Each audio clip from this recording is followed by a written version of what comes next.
Pertanyaan pertama datangnya dari hamba Allah dari Depok. Assalamualaikum warahmatullahi wabarakatuh. Waalaikumsalam warahmatullahi wabarakatuh. Buya, semoga Buya sehat selalu. Amin. Amin ya rabbal alamin. Amin.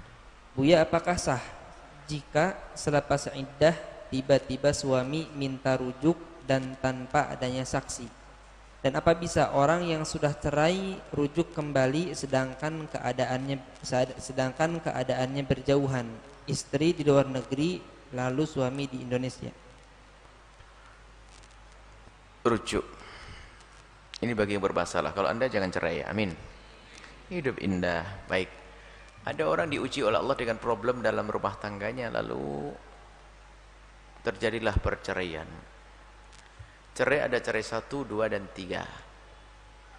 Kalau cerai 1 dan 2, kalau masih cerai 1 dan 2, ini masih ada kesempatan bagi suami untuk kembali tanpa harus dengan adanya saksi.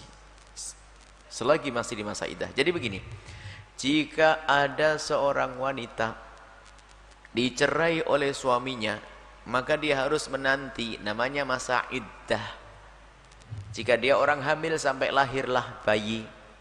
Jika dia orang yang tidak hamil tapi punya haid, maka sampai 3 kali suci dalam mazhab Syafi'i.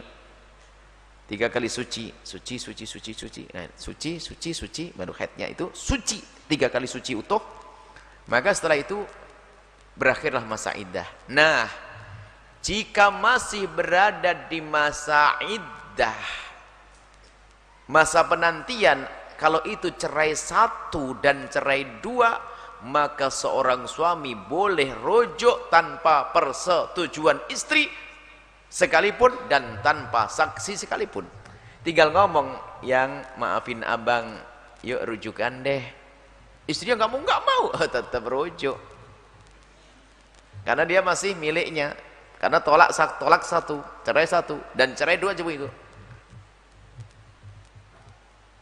Istrinya di Sabang, suaminya di Maroko, bisa sama aja, tinggal telepon yang rujuk. Sah. Tadi di luar negeri ya katanya. Sah. Selagi di masa iddah. Tapi kalau selesai masa iddah cerai 1 dan 2, cerai 1 dan 2 kok selesai masa iddah, kok pengen rujuk, ya bisa, cuman kayak pengantin baru lagi, ada wali, ada saksi, ada mahar, menikah lagi. Ini kalau sudah lewat masa iddah. Dan jika perceraiannya sudah cerai 3, kalau sudah cerai 3, maka seorang istri, seorang suami tidak bisa merujuk kembali sang istri kecuali sang istri sudah menikah lagi dengan orang lain. Ini hukuman bagi suami, maka jangan main-main. Biar sang istri setelah misalnya seorang suami mencerai istrinya, cerai 1, 2, 3, atau langsung 3, jumhur ulama mengatakan sah.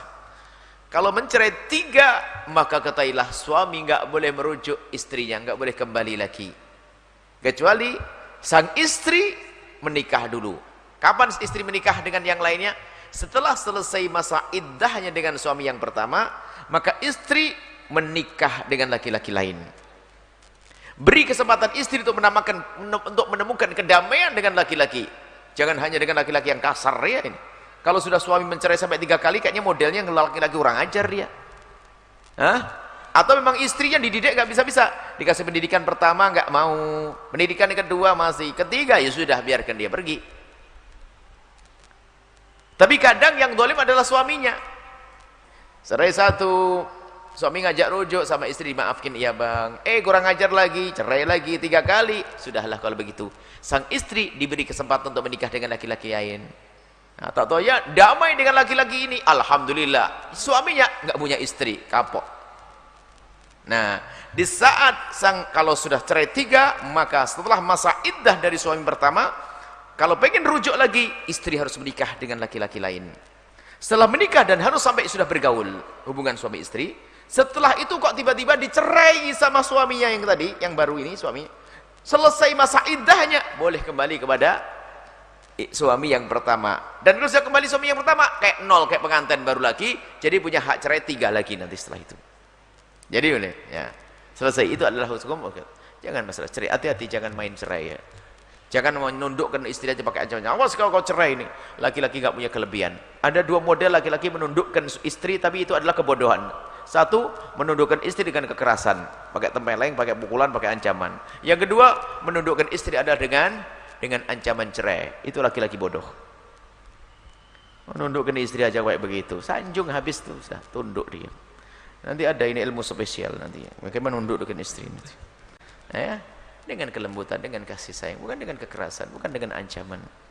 Dia lembut. Dia makhluk lembut, bukan makhluk halus ya. Makhluk lembut wanita. Insyaallah wanita lembut harus dengan perilaku yang lembut. Allah a'lam bissawab.